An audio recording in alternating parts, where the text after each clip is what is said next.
I think that at Gartner we do a lot of survey work about what people are thinking, but the problem is with a lot of the technologies that we're covering, it's very difficult for people to actually predict what they're going to be doing in the future. So when you talk about things like autonomous business, that often draws, people would say, nah, that's further out. But again, if you ask people 5 years ago about autonomous cars, or you talk to people 8 years ago about watching full motion video on their mobile phones, they would say, no way, those aren't happening. And yet, I think nobody would deny now that autonomous vehicles are going to become a reality in the next 3 to 5 years. It may take a little bit longer because of regulatory issues, but in terms of the technology. And watching videos on your mobile phone is now pretty standard. So it's really important for us to get what people are looking at and understand that from our research, but then to have an idea of what is happening in laboratories and research and new areas of technology, as well as combinations that other people haven't thought of yet. So, Steve Jobs once made a comment that, if you ask people in 1995 if they wanted a better music player, they said, why, I already have a Walkman. And so survey work is very good at determining what people are thinking today and maybe tomorrow, but not 3 to 5 years out. So it's really necessary for us to put together not only the way people are thinking, but actually extend that into what's possible, and to come up with new scenarios that predict what's actually going to happen before people have thought about it.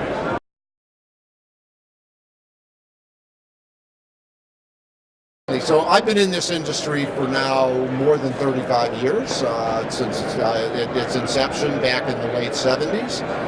And the industry has changed dramatically in terms of ability for our clients to access segments of documents online. So there's much more mixed media capability now, and we're able to do both podcasts and webinars and things like that. So much more mixed media in terms of what we're able to deliver to clients. Our content management system has evolved dramatically. Our customer information system and what we're able to gather in terms of what our customers are looking for and what's needed. I'd say that's, for us, the biggest part of our digital transformation.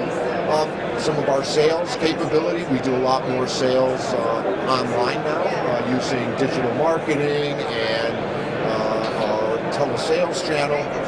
If somebody told me 10 years ago that that was possible, I would have said, I don't think so, but that's now a very important channel for us. So for us, it's much more about how we can reorganize our content and deliver it in new and interesting ways using multimedia to do that.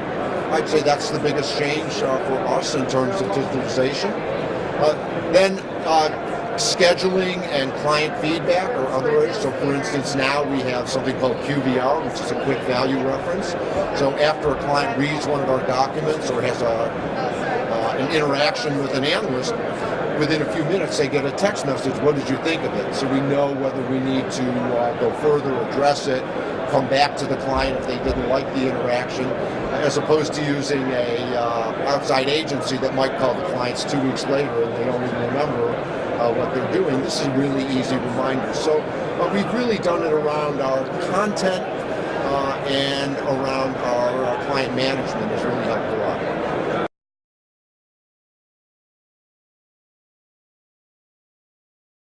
We think that the Chief Digital Officer is probably a transitory role that may or may not merge with the CIO role in time. But the Chief Data Officer, I think, is something that companies are going to push for a long time because, at least in our view, in the future world of algorithmic business and autonomous business, it's all about the data. You've got to figure out, in my last slide I talked about, you've got to collect it, you've got to curate it, you have to correlate it, you have to analyze it, actually in this case, figure out how you're going to coin it and make money at it. So I call that the 5 C's of data, and to me, that role isn't going to go away. It's going to become more important. The chief digital officer, to a great extent, is a lot like the chief technology officer that in banks, and some clients will have 1 or 2, maybe all 3 if it's big enough.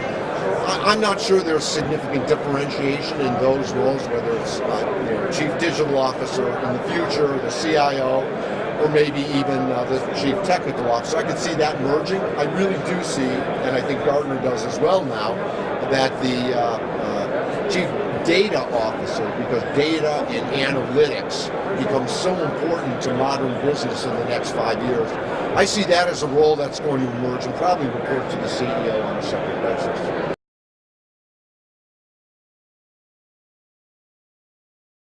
I'd say sort of the biggest issue in digital transformation for companies will be the invasion of their businesses by other companies that they didn't view as competitors. I think that is going to cause it already has to some extent. Kodak never saw the mobile phone as a camera. Yeah, the digital camera was interesting, and that was the first bit that got Kodak. But in the end, it was obviously the mobile phone that could function that way. So I think that cross-industry invasion of other industries, I think that's going to be the biggest trend in business that digitalization is enabling. So if you're Alibaba or Tencent or Amazon or Google looking to invade other business areas, particularly in financial services, insurance, that would be one trend I would see. The second one is the rapid adoption of smart machines and AI and machine learning and deep neural networks. I'd say that whole area, and you could sort of put AI around it, I think that, again, is going to be a huge trend. I think the acceleration of software or X as a service is going to be big, and I'd say that's a variation of cloud, but it's a really important one because cloud is just you're running your mess in somebody else's cloud. When you move to a software as a service, you're actually adopting more of the process of whether it's Salesforce or Workday or whoever it is, or Microsoft in the case of 365. So while all that's occurring as well, I think that we're seeing data centers evolve very rapidly to lights out, being much more like gridplexes than what we saw in the past. So that's 4 of the major trends that I think we're going to see, and that's probably a good start.